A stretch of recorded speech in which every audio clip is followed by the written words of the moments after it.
Once upon a time, there were plans for Edgar Wright to direct an animated film about shadows, a coming-of-age film about giant man-eating horny grasshoppers, an Ant-Man film for the MCU, and even a Baby Driver sequel. But all of these films, and so many more, never saw the light of day. So I'm going to go through all the known unmade films, break down what they were, why they didn't happen, and rank which ones sound most interesting to me.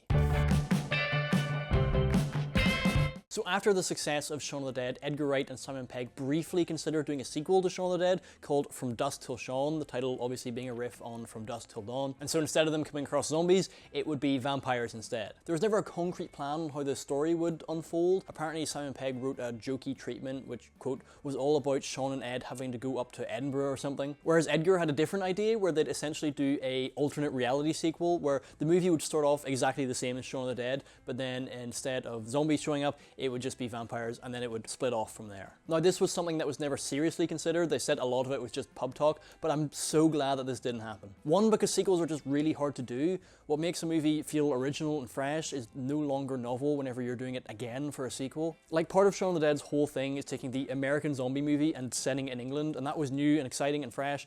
If they were just to do that again with vampires, it would feel a little bit like they're just repeating themselves. I also really strongly believe that a bad sequel can make the original feel worse. I feel all that way about like the Terminator franchise because T2 feels a little bit worse knowing that everything is going to be undone by later sequels. So I'm really glad for the Cornetto trilogy they did spiritual sequels rather than literal sequels, because From Dusk Till Shaun, I have no interest in seeing this.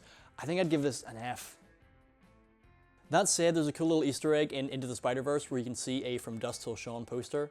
Apparently the filmmakers had emailed different directors asking if there were films that they never got off the ground or would have been made in an alternate universe. You can pause to read the email that they sent Edgar, but it's cool that they included this. It's a nice little Easter egg.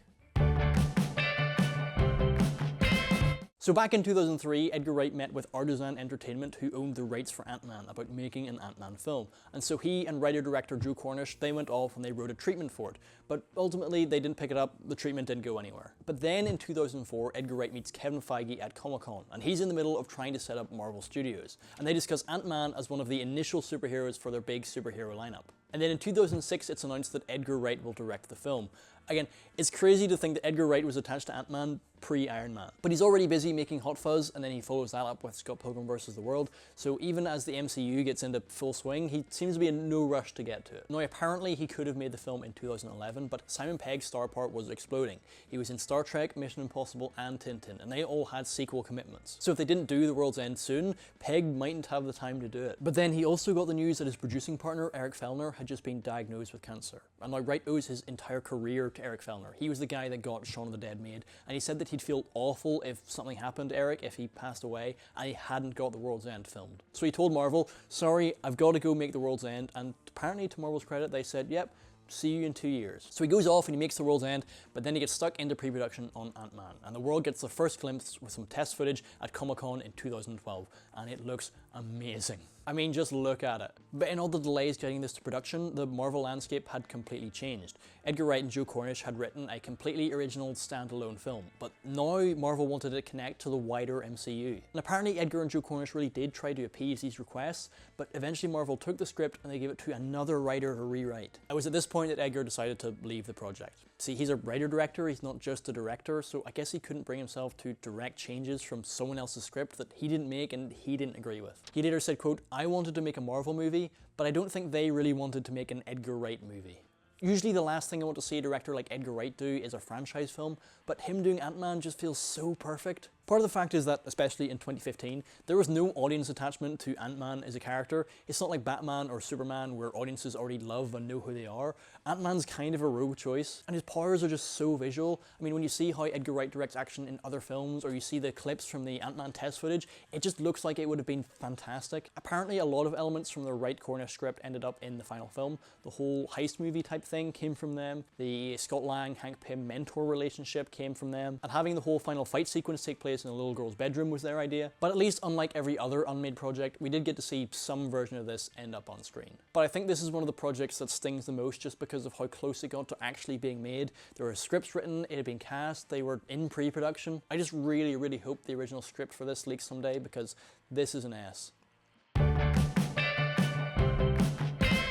The Night Stalker was an American made-for-TV movie about an investigative reporter who believes that all the murders taking place in LA are being done by a vampire. No one else believes him, but of course it is a vampire. The TV movie was really popular and was followed up by a TV show, and then apparently that TV show was a huge influence on The X-Files. It was first reported in 2012 that Edgar Wright would be helming the remake, and then again reported in 2014 with Johnny Depp playing Detective Kolchak, but since then we've heard nothing about it. This is a bit of a weird one. I have no evidence for this, but I have a feeling this was just a passion project for Johnny Depp that he was really trying to get off the ground. Because I have no real personal attachment to that original TV movie or the TV show, I'm not hugely interested in seeing this one. Again, I always prefer to see them do original stuff rather than remakes, but I'm kind of vaguely interested to see how you'd tackle a vampire film. I think I'd give this a D.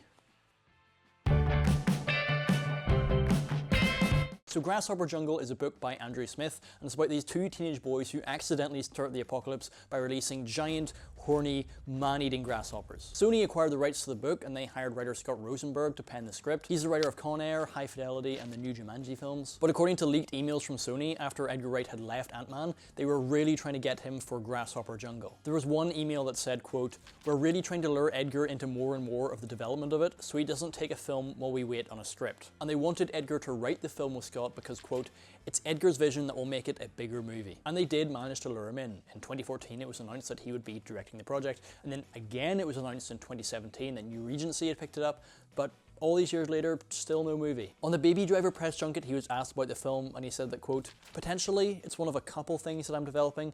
It's a book that I really enjoyed, and there's a good screenplay and stuff. The exact next thing I don't have entirely worked out, but that is one of the things in the mix." So it all seems pretty up in the air, but this one sounds pretty good to me. I really like coming-of-age movies, I love big genre films, so seeing that all wrapped up in an apocalypse movie about giant grasshoppers sounds like a lot of fun. And again, just from his previous work, this sounds like something that would fit into his wheelhouse, so I'd quite like to see this one. I'd give this a B.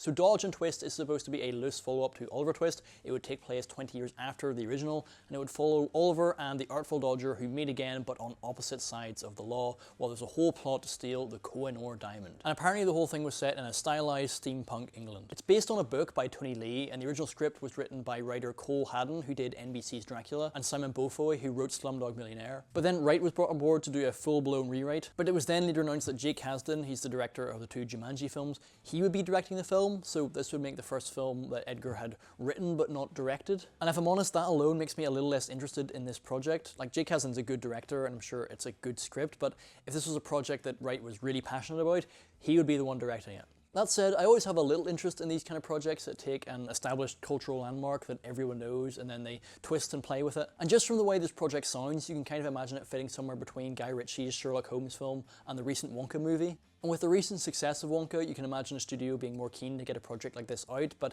there's been no updates since 2015, so it's probably dead. I'd give this a D.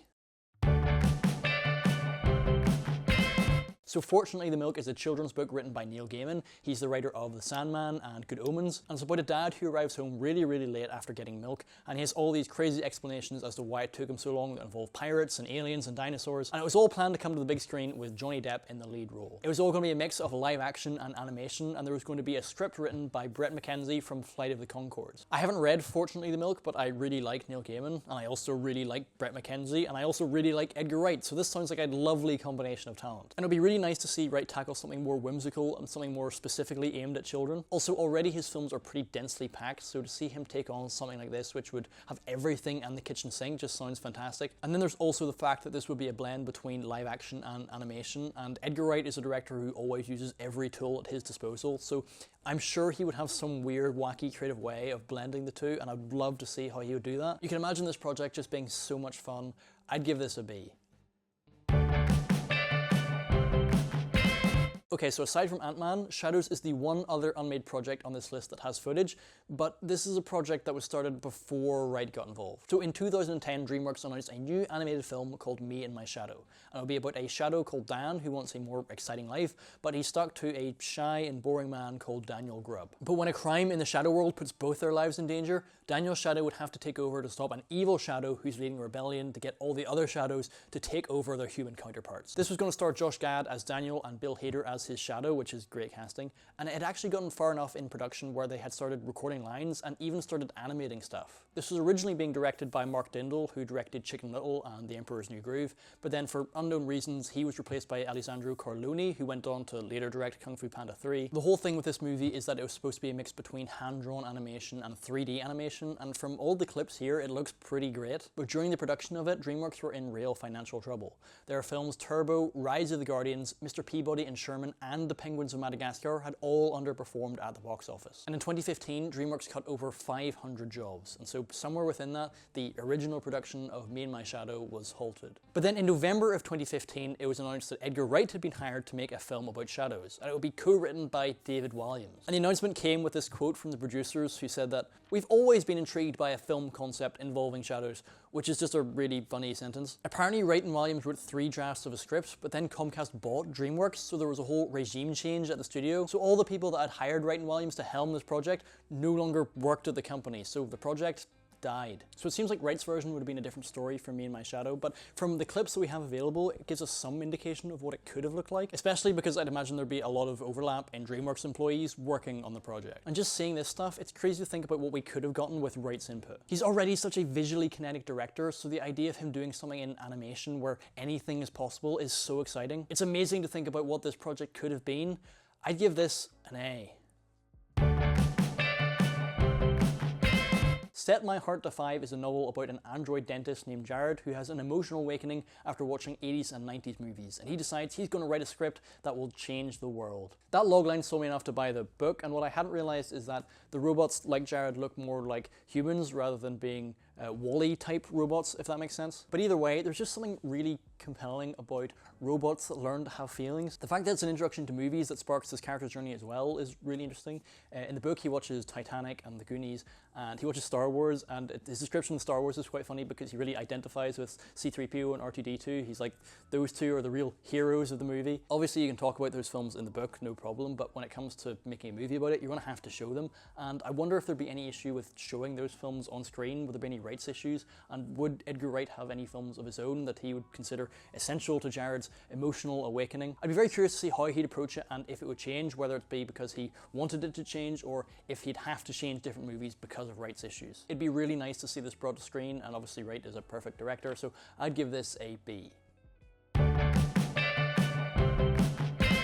Okay, so The Chain is a project unlike any other on this list. I think with every other synopsis you can read it and you can go, yeah, that sounds like it would be an Edgar Wright movie, I see how that fits.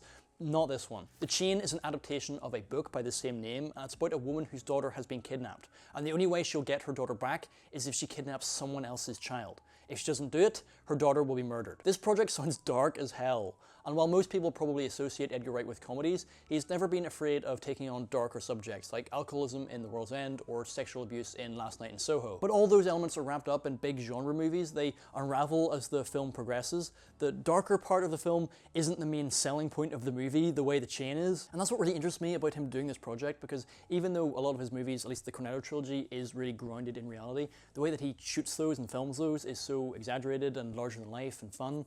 But for a film that's so dark and grounded in reality, I wonder how he would change his approach to film that. I just liked seeing directors that I love go in a direction that I wouldn't expect, and The Chain definitely sounds like that. I think I'd give this an A. So Baby Driver is the biggest box office success that Edgar Wright has ever had. Unfortunately, Scott Pilgrim and Last Night in Soho both bombed at the box office, and the Cornetto trilogy, while iconic, only made a total of $165 million. That's all 3 of them combined. Baby Driver on its own made $226 million. And so obviously with all that success came the possibility of a sequel, and of all of Wright's films, you can see why this would be the one he'd do a sequel for. 1, when you've struck gold, keep digging. But 2, Baby Driver was a passion project of his for over 15 years. He had originally used the idea of a getaway driver who listens to music for a music video in 2002. So when he's been thinking about the project for so long, I'm sure he's had a whole bunch of other ideas. And also just the way that Baby Driver ends. There's going to be very little baggage that they'd have to carry over into a sequel. They can go in a completely new direction. Edgar wrote 3 drafts of a script for Baby Driver 2, but he always said he'd want to go and do another film first, which he did with Last Night in Soho. But then the pandemic happened, and for Baby Driver 2, that quote, knocked all the chess pieces off the board. And I have really mixed feelings about that because I love Baby Driver. I saw it 5 times in the cinema. It's such a satisfying film to watch, and I deeply want more films synced to music. I'm also really curious to see how he would approach a sequel because I don't think he would do one unless he felt he had an interesting way to do it. But then also having everything synced to music doesn't feel as fresh or exciting the second time round. I worry that it would just feel like more of the same. And that's no bad thing because Baby Driver was brilliant, but it doesn't get me excited in the same way. So yeah, I have very mixed feelings on this. I think I'd give this a C. Obviously, I'd be more excited if we had more info about what the sequel would be about. The only info we have is that it would have a new title, presumably a new song, but I don't think we'll ever even find that out anytime soon.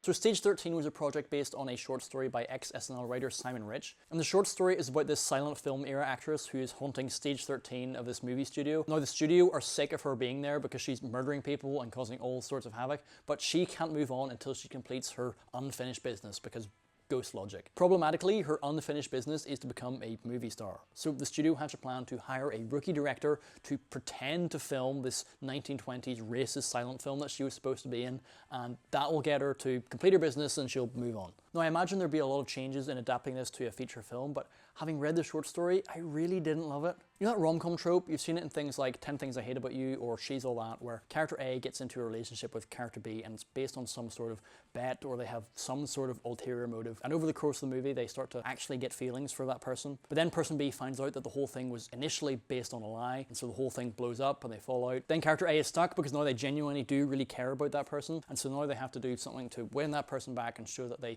really mean what they feel. That's essentially how the short story for Stage 13 plays out, and it's just something I feel we've seen so many times before that it feels quite tired and played out. It's also nice window dressing. I like the overall concept, but it just feels too familiar. Maybe there was an angle in this that Edgar Wright was keen on. I do like the idea of seeing how he would use it to play with silent cinema. And I guess as a filmmaker, he might be interested in making a movie about making movies, but I really just didn't love the short stories, so I have no excitement for this. I think I'd give this an E.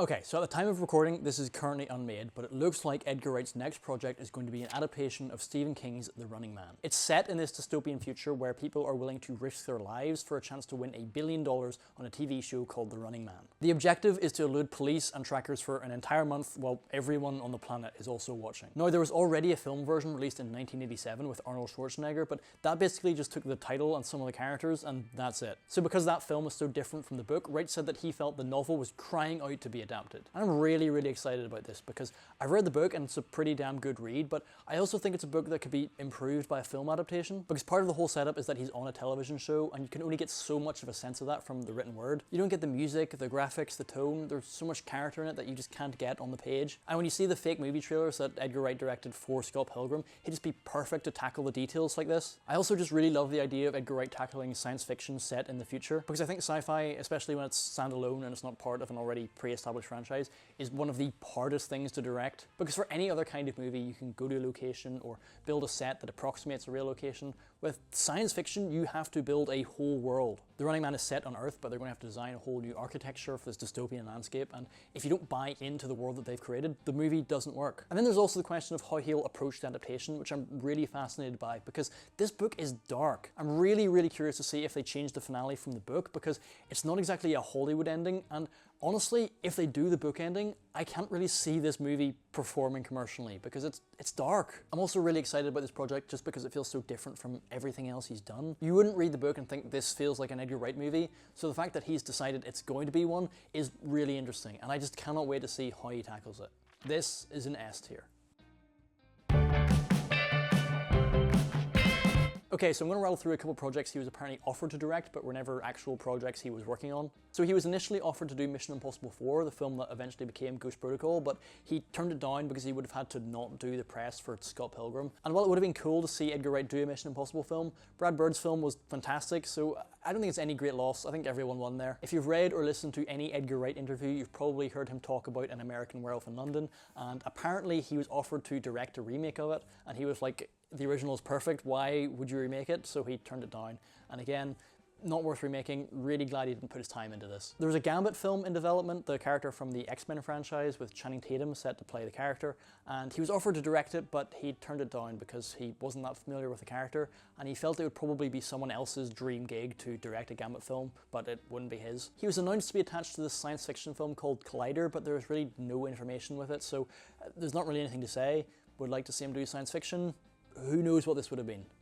Okay, so that's it for all the known unmade Edgar Wright projects. Here is my ranking of all his unmade films. Let me know in the comments which unmade projects you'd like to see the most. If you want to see more, subscribe. And if you want to see a breakdown of Quentin Tarantino's unmade films, you can click here.